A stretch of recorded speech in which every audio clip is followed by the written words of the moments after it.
নমস্কার বন্ধুরা, আপনারা দেখছেন তুলি কিচেন।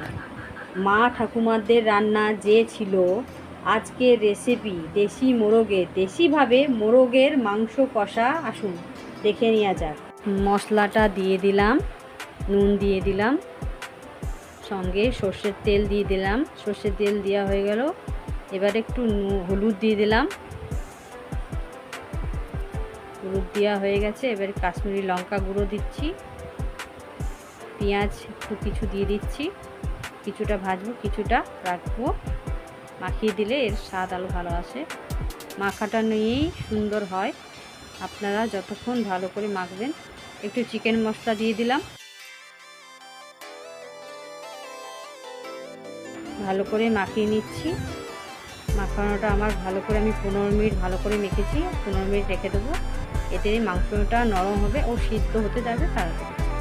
গ্যাস জ্বালিয়ে আমি কড়াইটা বসিয়ে সর্ষের তেল দিয়ে দিলাম। সর্ষের তেল এখানে 4 টেবিল চামচের মতো হবে, বা তার থেকে বেশি। আপনারা স্বাদের জন্য লঙ্কা দিতে পারেন বা নাও দিতে পারেন। আমি একটু ঝাল খাই, তাই জন্য লঙ্কা একটু বেশি দিলাম। পেঁয়াজটা দিয়ে দিলাম ভাজা করতে।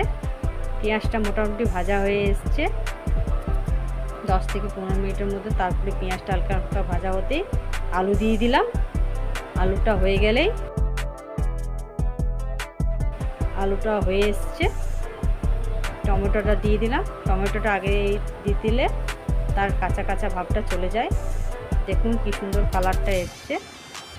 এবারে যেই মেরিনেট করা মাংসটা ছিল দিয়ে দিলাম। দিয়ে নেড়ে চেড়ে এটাকে কষিয়ে নেব। দেখুন কষানোটা কত সুন্দর হয়েছে, কালারটাও খুব সুন্দর হয়েছে। এর মধ্যে গরম জল করে রাখা দিয়ে দিতে হবে। সেদ্ধ হয়ে গেলে একটু ধনেপাতা ও গরম মশলা দিয়ে দিলেই আপনার রেসিপি তৈরি।